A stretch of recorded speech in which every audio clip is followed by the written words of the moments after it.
Hi guys, good afternoon. Magluluto ko ng aking dinner na isda na pink salmon. Andun na yung pa sa fresh yung pink salmon, naka-defrost na siya.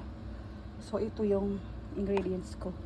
Nagkuha ako ng gulay sa garden ko.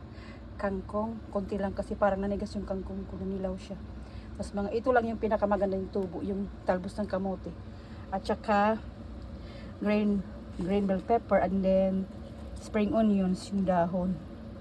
Tapos luya, sibuyas, at kamatis. So, nagpakulo lang ko ng tubig. Let's start cooking. So, yan, kumukulo lang aking tubig. So, nahalo ko ng aking mga ingredients. So, naglagay na pa nga pala ako ng asin. Tapos, ito naman, mantika, paminta. Pan ko lang muna para kumulo.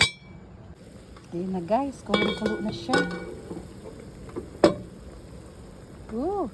So, ihahalo ko ng aking isda. Uy, pink salmon. Check natin ulit guys. Uy, kumukulo na yung salmon. Sarap na ito guys. Ang sarap humigop. Pakuluin ko pa siya ng medyo matagal-tagal pa. Check ulit natin. Yun. Uy, paano na siya? Ihalo ko na to.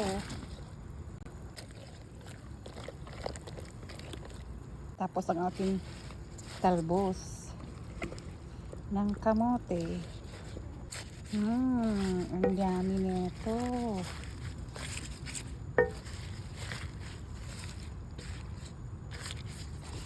Sarap. Masarap hamigop. Lang muna para maluto yung dahon. So ayun guys, luto na. Pinatay ko na yung apoy. Ngayon hindi na ako maingit sa mga nakikita ko sa Facebook na mga ganitong ulam. Kasi meron ako. Sarap. Ang dami. 5 piraso yata yung naluto ko na salmon, pig salmon. Sarap ito guys. Naglalaway na ako. Katikim nga. Yum.